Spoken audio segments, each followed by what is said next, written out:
ఎక్కడికి వచ్చేసాను అనుకుంటారు? పండుగ జరిపించుకోవడానికి వచ్చాను. ఎక్కడికి బుల్లబ్బాయి వచ్చానంటే గొంతలతో పాపలతో సంక్రాంతి పండుగ జరుపుకోవడానికి. ఇది ఏంటంటే ఏప్రిల్ నెలలో వచ్చే వీళ్ళకి మాత్రం న్యూ ఇయర్, మనకు మాత్రం ఏప్రిల్ నెలలో వస్తుంది అనేసి అనమాట.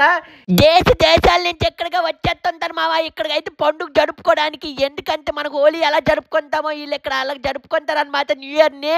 నాకు మాత్రం ఒక్కొక్క గొంతని చూస్తుంటే నాకు ఇక్కడ ఒక చిలక కొట్టుడు కొట్టేద్దాం అనే ఫీలింగ్ వస్తుంది మామ. ఎలా కొన్నారు? ఓహో ఓహో గొంతలో ఒలే ఒలే ఒలే ఏమన్నలే ఏంటి అట్టాలే మీ అబ్బా.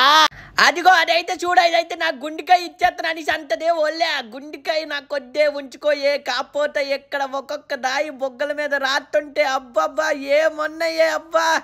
ఇది చూసినారా అబ్బా, ముద్దులే ముద్దులు. థాయిలాండ్ రావాలి మామ, పుకెట్ రావాలి మామ. పుకెట్ అన్నది ఏంటంటే ఒక డెస్టినేషన్. అబ్బో ఎన్నాడు ఎందుకు మిస్ అయిపోయాను. ఆ ఊపిరి చూడు నాయనో. ఏప్రిల్లో అయ్యే ఈ సంక్రాంతి ఫెస్టివల్ కి అయితే చూడాలి మామ. అన్ని దేశపు గొంతలు ఎక్కడే. ఈ థాయిలాండ్ చిలక మాత్రం మీ అందరిని గట్ట థాయిలాండ్ రమ్మని అడుగుతుంది మామ. నాకైతే ఆ జగ్గుతో గట్ట నీళ్ళొట్టుకొచ్చి బుర్ర అంతా తడిపించింది మామ దీని దిక్కుమాలది.